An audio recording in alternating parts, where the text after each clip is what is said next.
Welcome back to Definitely Not Definitive. I'm Bethany. And I'm Ken. And we're just a couple of kooky, crazy kids in love that love the Legend of Korra. Yes, we do. And so this is going to be Season 1, Episode 4. It's entitled The Voice in the Night. And if you want all of our reactions for this series, we got a playlist for you. And we have early ad-free access for you over on Patreon. You can also see our full watch-along reactions that way. Links in the description on this video, or you can go to patreon.com/definitely-not-definitive. You have options. Yeah. Yeah. You ready? I am ready.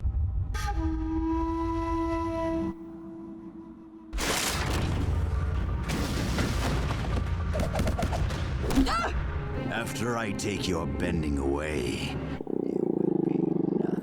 I know. I know, Bucky. We don't like him on. Isn't that the name of like the city that they were in Legend of Vox Machina Season 1, Iman? This is just another one of your ploys to gain more power.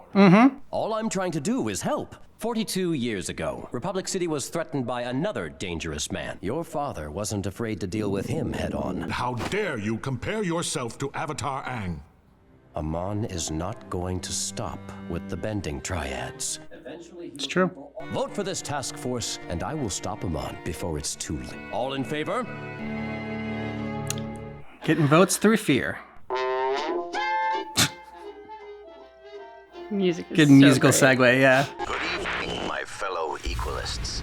This is your leader. The Republic Council has voted to make me public enemy #1. Because you are. The time has come for benders to experience fear. The guy that wants to be the head of the task force? Come on. You know what just occurred to me? What if he's one of the firebenders who killed a family? And then he just stole his victim's story. I mean, I was Okay. wow. My brother hits me harder than that every day in practice. Wait, I recognize you. Yeah, kind of famous. You play for the Fire Ferrets. That's me. My name's Asami. Let me make this up to you somehow. How about I treat you to dinner?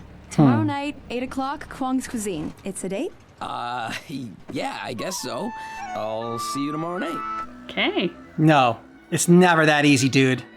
She's a spy. He's so love-struck. We are grateful for this delicious food, and I'm not interrupting, am I? I know. this is my home. We're about to eat dinner. Good, because I am absolutely famished. Just invite yourself in. I suppose.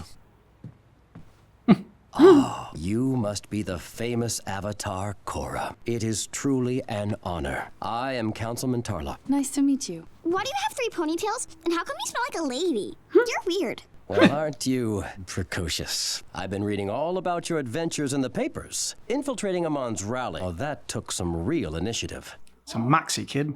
Enough with the flattery. What do you want from Korra? Exactly. I am assembling a task force that will strike at the heart of the revolution. I need someone who will help me attack Amon direct. Someone who is fearless in the face of danger. Join your task force? You fool. I can't. You want the Avatar to lose all her bending? She's not going for it, though. I thought you'd jump at the chance to help me lead the charge against Amon. Me too. I came to Republic City to finish my Avatar training with Tenzin. Good job, Korra. I just need to focus on that. Which is why this opportunity is perfect. You would get on-the-job experience while... But without training. It's time for you to go. Very well. You'll be hearing from me soon. It has been a pleasure, Avatar Korra. Wish you could say the same. Bye-bye, Ponytail Man. Yes. That kid's great. Ah, welcome to Kwong's Cuisine, Master Mako. Master. Ooh, he cleans up nice. He looks like a prince. Wow. The scarf stays. Sentimental value. Personally, I prefer his more rough and tumble look. But I caught all of your matches this season. Honestly, there were a few I wish you hadn't seen. I can't wait to see you play in the tournament. Yeah, well, maybe next year. She's gonna loan you the money. Tell me, what's the problem? do you know anything about her? Exactly. Pardon me, Miss Sato. Your main course. I mean, she's flattered you, so you spent the whole night talking about you. You wouldn't happen to be related to Hiroshi Sato. Yeah, he's my dad. Get out of town! You want to meet him? Meet the most successful captain of industry in all of Republic City? Yeah, I'll take you up on that. It's like Mako hit the jackpot. Missed you at practice this week. Yeah, sorry about that. We're probably out of the tournament anyway, unless some money miraculously drops out of the sky by tomorrow. Anyway, reason I came by was to give you this. Ta-da! Aww. You saved me from Amon. It was no big deal. No big deal. Are you serious? I was totally freaking out. I will take away your bending forever. Delivery for Avatar Korra. Tarlok sends his compliments and urges you to reconsider his offer. Tell him I haven't changed my mind. Who's this Tarlok guy? He's just some old guy who works with Tenzin on the council. Oh, good. That sounds better. I like that better. So, I understand you're dirt poor. Well, young man, it is nothing to be ashamed of. I was too. I too came from humble beginnings. When I was your age, I was a mere shoe shiner, and all I had to my name was an idea, the Satomobile. Now, I was fortunate enough to meet someone who believed in me and my work ethic. He gave me the money I needed to get my idea off the ground, and I built the entire Future Industries empire from that one selfless loan. And now I'm gonna give you a loan. Well, my daughter passionately told me all about your hard-earned success in the pro bending arena, and about your team's current financial stumbling block. Now, I'd hate to see you... It's too easy. My dad's going to cover your ante for the championship pot. That is good news. You all have to wear the Future Industries logo on your uniform. I'll tattoo it on my chest if you want, sir. I mean, what's wrong with us that we're like not trusting this? I know. I was gonna say how jaded we are, like, and cynical. Because like he seemed like a genuinely nice dad and... Yep. Beep beep. Korra, are you doing all right? I'm fine. I'm just really focused on my airbending right now, is all. You know, it's okay to be scared. Mm-hmm. The important thing is to talk about our fears. There you go, Tenzin. I'm always here for you if you want to talk. Avatar Korra. It doesn't matter how many gifts Tarlok sends. I'm not joining his task force. He's just a messenger. Tarlok is throwing a gala in your honor. Wow. The councilman humbly requests your attendance. And she'll see Mako with his new girl. Can't believe this is all for me. I'm not sure what Tarlok's plotting. Mm-hmm. So glad you could make it, Avatar Korra. I brought the little girl that really annoys him. I think he did. Korra, it is my pleasure to introduce Republic City's most famous industrialist, Hiroshi. Mm-hmm. This is my daughter, Asami. Mako told me so much about you. Mr. Sato agreed to sponsor our team. We're back in the tournament. Isn't that great? Yeah. Great. I believe you and Avatar Korra have already met? Don't think you're something special.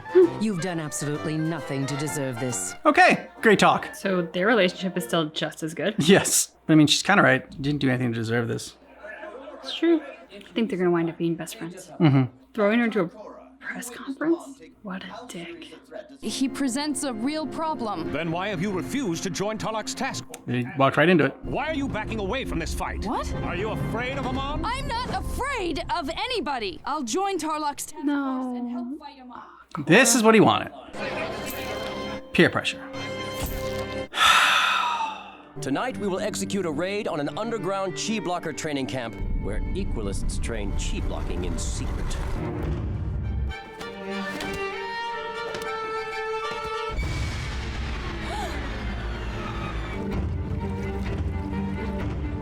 Start the bending train.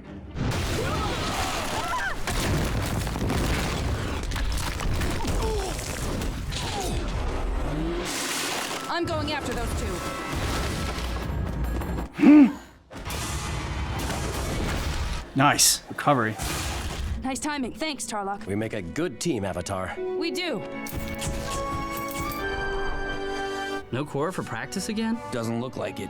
Avatar Korra has bravely answered the call to action. Amon remains at large. Why have you failed to locate him? You want to know why? Because Amon is hiding in the shadows like a coward. I challenge you to a duel. No task force. Ugh. Let's cut to the chase and settle this thing. If you're man enough to face me. You're not ready. Oh, this is so stupid. Why didn't you accept the new silk scarf I bought for you last week? This scarf was my father's, and it's all I have left of him. I just feel like it keeps me safe. I'm so sorry. I lost my mother when I was very young. Oh, Mako. No. Just no. Korra, this is madness. This is all you're doing. I tried to talk her out of it too. Oh, BS. Mm-hmm. If anything goes wrong, I have a fleet of police airships ready to swoop down. It's not just about Korra. There's a bigger picture at work here. Who's scared now? You also left yourself wide open if Amon's not someone that fights fair. Yeah.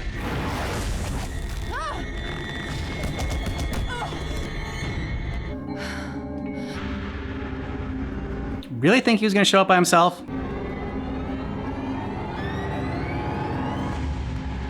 Our showdown, while inevitable, is premature.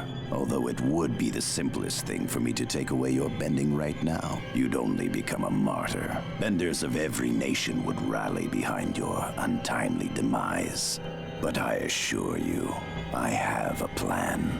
And I'm saving you for last, and I will destroy you.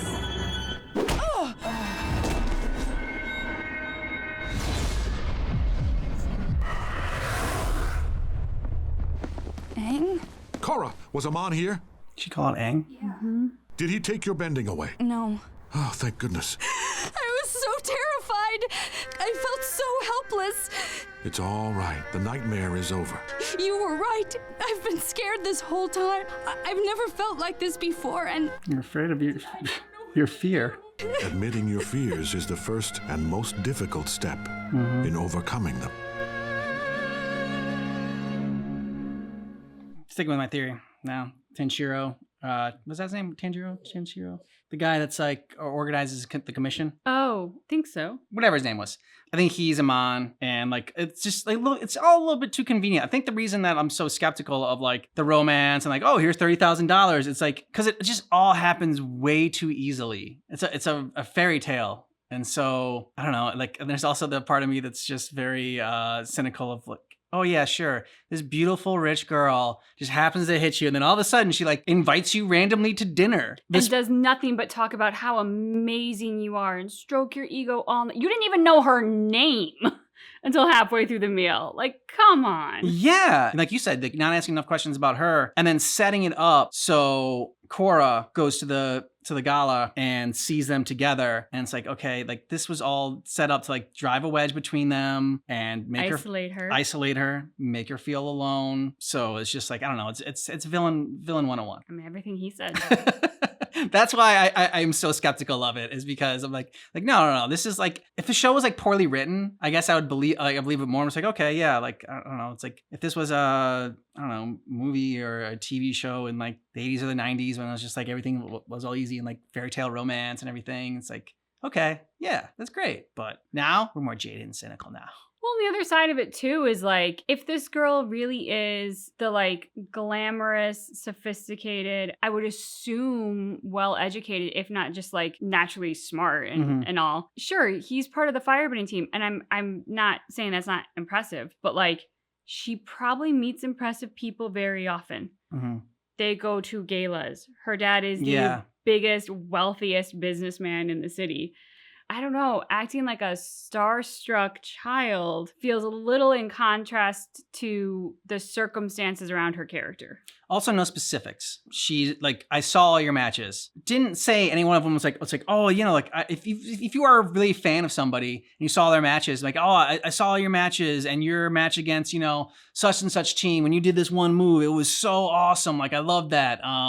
You know, you would get a little bit more specific about certain things. Yeah, like the Michael Jordan game where he played almost 40 minutes with 103-degree fever because he had the flu. Like, he won a game, he dominated, and he was sick as a dog. Like, you remember seeing things like that. Yeah. And, like, if she didn't want to give any specifics about how awesome all the games were when he's like, oh, a few I wish you hadn't seen. Again, if you're genuinely interested, that would have been a perfect time, like, oh, do you mean like the game against so-and-so when you lost? Like, yeah, that sucked, but you had this great move in the third quarter. Like, you know, like there's still a way to connect on it and whatnot, but everything has been really vague. Just like, oh, don't be silly. And when she first took off her helmet, like I got an Azula vibe. I don't know why. I was like, is this Azula's daughter? Yeah, so I got an Azula vibe from her. I'm like, I think she's evil. She's got the evil on her. I did not get the psychopath vibe. Not psychopath, okay. Azula's a psychopath. She's damaged, all right? That's one way of putting it. Yeah. I don't know what her motives are, but I will say she's not an unwilling participant. Like, I don't think that her dad is using her as bait without her knowledge. Agreed. She's I think she's smart enough. A smooth enough operator. Even if she doesn't know everything that's going on, she knows enough to know what her agenda is. Like, I could believe that a very attractive, rich socialite or whatever could fall for like somebody that is like, you know, he's an attractive man as well, talented, but like just like broke. If there was a little bit more like building up of the relationship, just to like instantly fall head over heels like that, like you said, she's met probably like a bunch of different famous people and like, as you know, been to a bunch of different parties that like the who's who in Republic City or whatever. But I don't know, like, yeah, so it's all coming too easy. And I'm getting a lot of like Palpatine Star Wars vibes. So that's why I think that like the Tanjiro guy or whatever is, was that his name? Like, I don't know why I'm getting Tanjiro. Or was that a Genshin thing? There's a Tanjiro like commission, yeah. Tanaka, oh God. That's why I think that dude, the guy that head of the task force is Amon, is because I'm like he's like orchestrating this whole thing, like he's getting the Avatar to join the press and like, okay, well, also he's like, the Avatar is the best way to spread the news. And if they see the Avatar is afraid of him, this is going to help even more. I'm sure like there was some press out about it, but like they had the meeting. It was decided that they're going to have this little commission against Amon or whatever, this task force. I don't know, was it that night or like the next night? I mean, it's tough to say when this actually happens, when passage of time always. But he's on the radio and saying like, oh, you know, the council has already decided against me. And I'm sure like it got announced and like that's why he said it. But it just seemed very convenient that like all of a sudden he was, yeah, it seems like he's, again, like I get the Palpatine vibe. Like he's creating the war itself so like he can gain power. Well, there's something super suspicious about him wanting to put Korra right in the middle of it. Like, yeah, that's something that like I can't get over. Like, how is everybody okay with putting the Avatar, theoretically the world's best hope, right? The strongest of the strong, right there in a position where she could lose her bending, where like the ace up your sleeve could lose all their power. Like, why would you ever put someone in that position? You know, unless it was you're at that, you know, it's the 11th hour. This is our Hail Mary move. Okay, let's do it. But apart from that, you don't do that to the one ace up the sleeve that you have. You keep that until it's really necessary. And he is like so eager to put her in there. Not to mention the fact that like you could never follow him as a leader when he's manipulated you that way. When he's orchestrated this get together, thrown you in front of a press conference, had the questions teed up to force you into saying something you weren't ready to say. Like, you can't follow somebody's leadership if that's how they lead, because it's crappy. They also did a good job just, I don't know, showing Korra's fear and how it can, because you know a lot of times they show like fear and like how, I don't know, get the best of you and like get you like to freeze and whatnot, but in this time it got her to just like, in order to deny that fear and like try to like overcome it, she's like try to will herself to be brave and like not succumb to that fear, or like not even admit that fear, and like Tenzin said, you gotta first accept the fact that you are afraid before you're able to tackle it and deal with it. So I just love that that message they put in there. I love too that it wasn't just like you have to accept that you're afraid, but like give voice to your fears. Yep. Like actually say them out loud, actually deal with them. And I was sitting here watching, I was like, yeah, I don't do that. But like when something is bothering me, like when I'm anxious or scared about something, I'm like silent about it and it is all consuming. Like it definitely does affect me and affect my sleep and like everything. What did you learn about this? I need to say it out loud. Yes, you have a husband and you need to tell him what you're afraid of and talk to him about it, because yes, this is what we've learned. Yes. This is what we've learned. But it was great to like sit here and like have that lesson, because I kind of felt like Korra. I was like, oh, I need to hear this too. Like I need this lesson because I don't do that and I should. All right, so if you want early ad-free access to our reactions, you can get a month ahead on Patreon, where you can also see our full watch-along reactions. Thanks so much for watching Legend of Korra with us, but just keep in mind that our reaction is definitely not definitive.